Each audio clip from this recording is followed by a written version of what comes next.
Hari Om. Let's start with the prayer.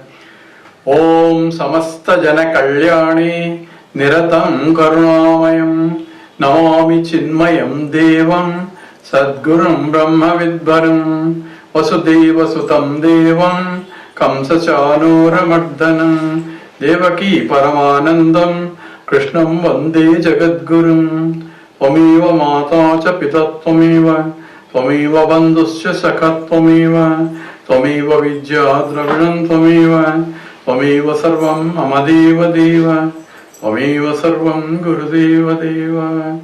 Hari Om. We are doing the question and answer sessions, and let's ask some fundamental questions before we go into deeper Vedantic study. First thing is, what's Hinduism? These are some of the questions that people ask, and those people don't know who exactly is a Hindu, and so on and so forth. And if you go to Google and ask for what is Hinduism, you get loads of information.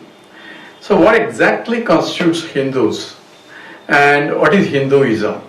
Some basic things we have to appreciate. Then there are varieties and varieties of descriptions of Hinduism. But fundamentally, number one, they believe in the scriptures or Vedas.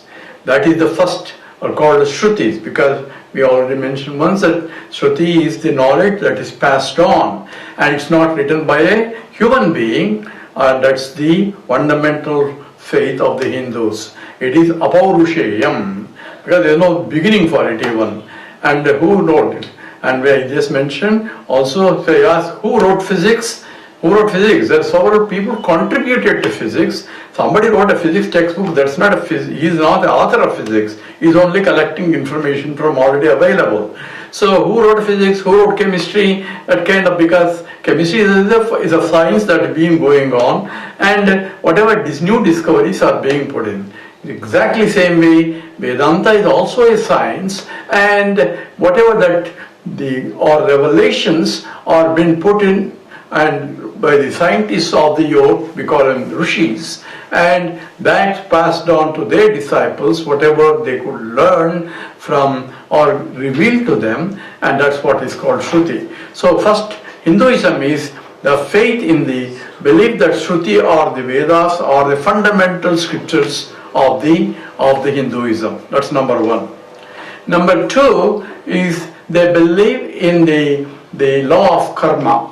Law of karma is that whatever you are experiencing now is a result of your past actions, whether it's a past in this life or before life, and therefore there is a continuity of life itself, because you are experiencing certain things. And I gave an example of how babies are born, with some with a silver spoon and a golden spoon, and some with no spoon at all. These disparities, babies have not done anything. The disparity is because of the previous karma. How did the previous karma? Because they had a previous life. So therefore, life is continuous, number one, and what you are experiencing now is the karmas that you have done in the past. It's not only past life, past lives itself, and the total karma is called sanchita karma, total, and of which, because it's so big, you only bring certain things that can be exhausted in the particular body and environment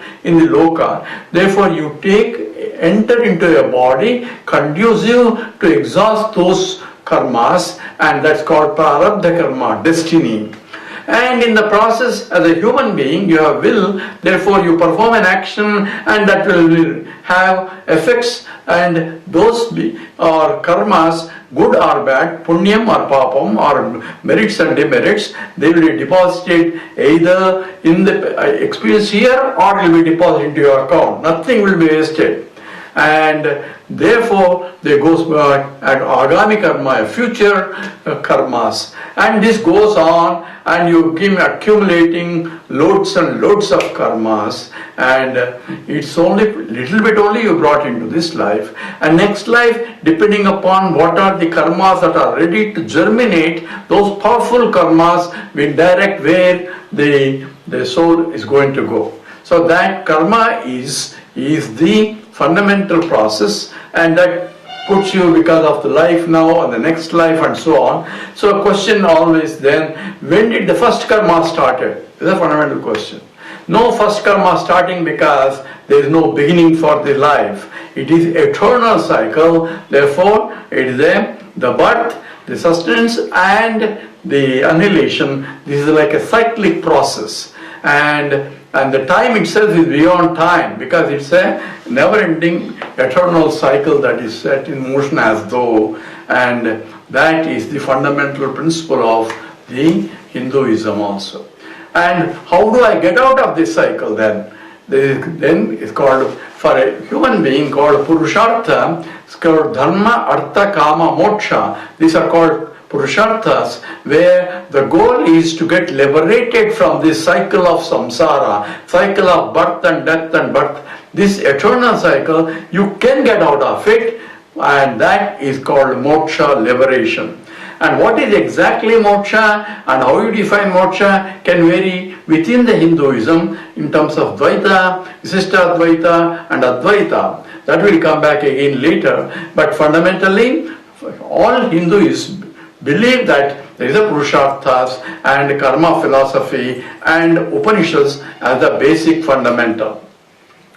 Now, this is a creation by the Creator, and therefore how did this whole universe come into picture? It's created by Ishvara, and Ishvara is using a Maya Shakti as a force for them to create the whole universe. So therefore we have now the individual's jiva, their karma, and Ishvara who is beyond this. At the same time he has the power to create and the power or the force to create what is called the Maya Shakti.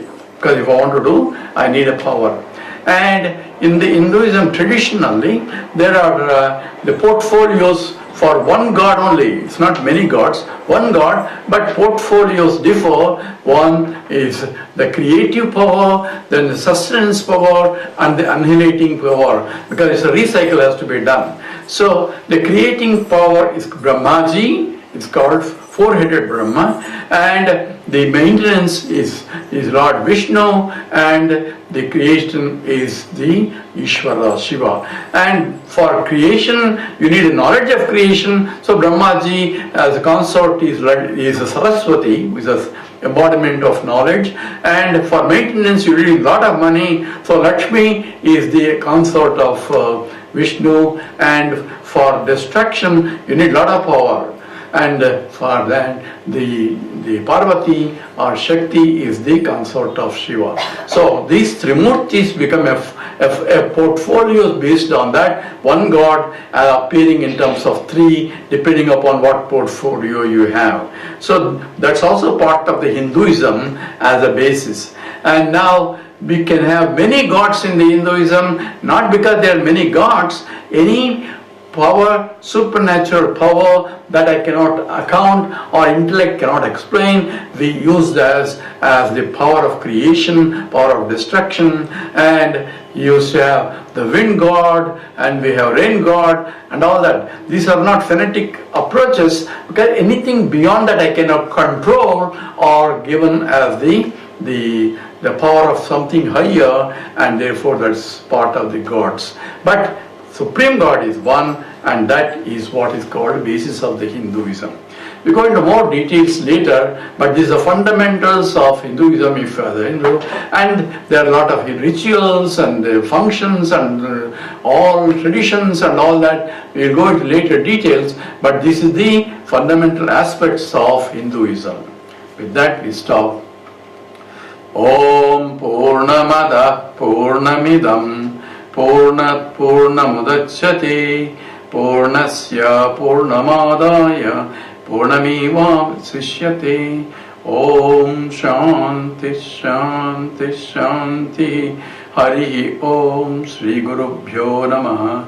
Harihi Om.